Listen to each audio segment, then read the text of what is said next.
So, let's be honest. I have not been the biggest supporter slash fan of the brand new Apple VR headset.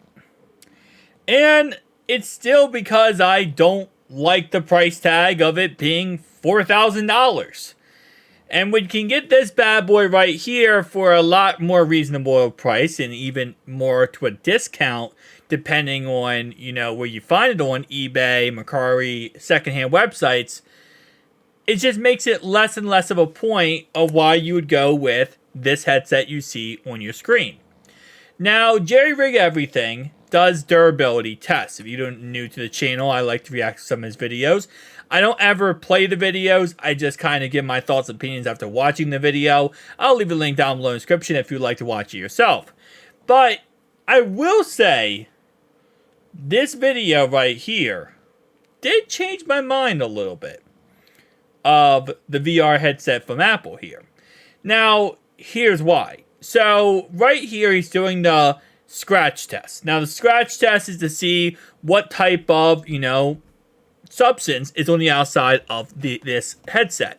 So, obviously, we have glass on an iPhone, and that's kind of what the outside is. At first, it looks like it's plastic, but that's because it's plastic and glass combined. So it's plastic on top of glass, pretty much. So when he does scratch it, it actually does scratch as if it was just typical plastic. And you can see there's actually really deep grooves at a level 4, which of course would be plastic. Glass usually scratches at a level 6 with deeper grooves at a level 7. And then you have diamond and you have sapphire all the way down to 8 and 9. Point is, though, kind of weird, right? Because at first it's like, well, they said this is glass on the outside. Why is this not glass? Well, it is. It's plastic on top of glass. And you can see later when he does go ahead and uses a level 9 pick, he does actually go ahead and shatter the glass that is on the outside here. So again, like I said, it's like you take in plastic and put it on top of glass, and that's how they're able to get this outside situation to happen. So, kind of interesting, but at the same time, how it changed my mind and my thinking is that's actually really smart. Now, the durability, right, of that is not the greatest because plastic scratches pretty much from everything, right?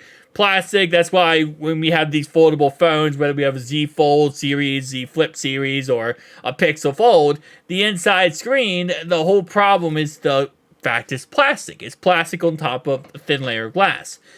And if you scratch that or in any way dent it, you're going to have problems using that phone. And that's the same concept here with the outside of the VR headset because they're sensors. Just like this VR headset has sensors all the way around, that VR headset as well has sensors all the way around. So if you scratch the piece of plastic on the outside, you're going to cause problems because that's going to cause the sensors not to be able to pick up things correctly.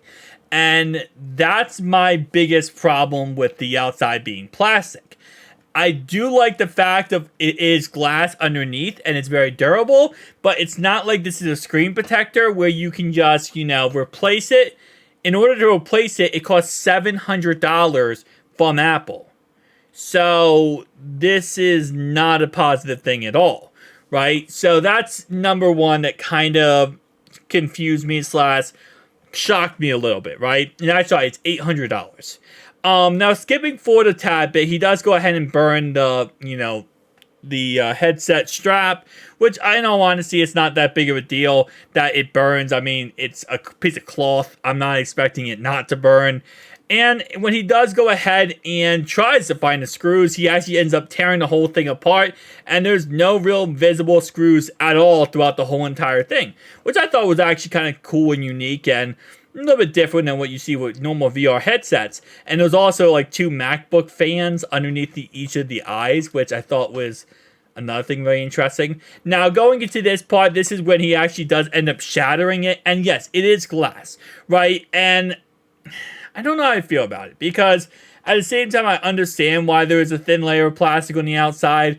It's just, you have to be very careful with it. But again, if you're spending $4,000 on something like this, you're not going to be reckless with it, right? And I mean, for the most part, people are not going to be reckless with their device if they spend $4,000 on it. You spend $100 on the VR headset, you might be more reckless. You spend $4,000, you're probably going to make sure you take care of it. Well, hopefully you are, and if you don't, it's kind of on you, right? That's kind of how that all works out. It's kind of your fault if you're not careful with your device that you spend all that money on. So that's definitely one of those situations where, outside of it being plastic on the outside, this is a durable device. And listen, I was not going into this thinking that Apple wasn't making a durable device. Obviously, it looks durable, it's glass. It's usually when Apple makes things, they make very premium devices, right? They do. Right here, we have the iPhone 15 Pro Max, even though everyone said that this phone don't buy this, it's awful, because it heats up too much, it burns in your display, it was bending, it was cracking. I have no issue with it. No issue, bought it since launch. No issue at all. Apple usually creates really great products. If you look at all their phones, usually they last forever, it seems like. You can still have an iPhone 7 that probably would still work right now. I have an iPhone 5 that still works right now. It's just that $4,000 price tag. But after watching Gary Rig Everything video, I will say that $4,000 price tag is kind of... It's worth it. I feel like it's worth it. After watching his video, after watching a lot of reviews and kind of getting more of a gist, and I know somebody commented down below and said, well, that's like complaining about Lamborghini prices, right? Saying like, oh, Lamborghini prices are ridiculous. Well, yes, but you're not the buyer for the exact price. My only problem was how this was marketed to be something that everyone should pick up, what everyone can pick up. And maybe in the future, it ends up becoming everyone picks this up. But that was my real stick with it, was that it just, for that reason, it was way too expensive.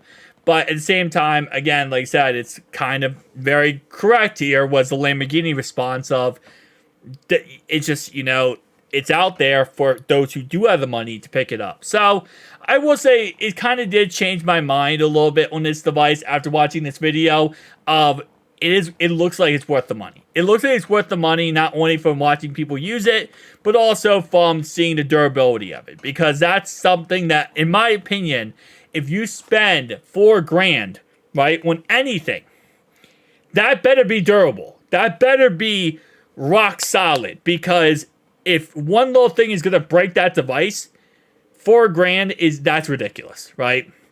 And I know that goes into the whole foldable phone industry, and I love foldable phones. I own every single one ever made except for the OnePlus Open. But foldable phones over the years have gotten so much more durable on the inside displays. At one point, yes, they were really bad and awful, but over time they've gotten so much better, and to a point, almost perfect when it comes to S Pen stylus support on the inside. They're becoming to a point where, dust and debris doesn't affect the display at all. And, it's just, it really enhancing it over the years, right? And so, yeah, no. And those phones are $1,800, which, don't get me wrong, still a lot of money. That's $4,000. It's a little bit different of a price tag. Tell me down below your thoughts and opinions, though. I'll see you guys in the next one. By the way, he does do a bend test of it, and the aluminum frame, he can't bend it at all, which is not surprising.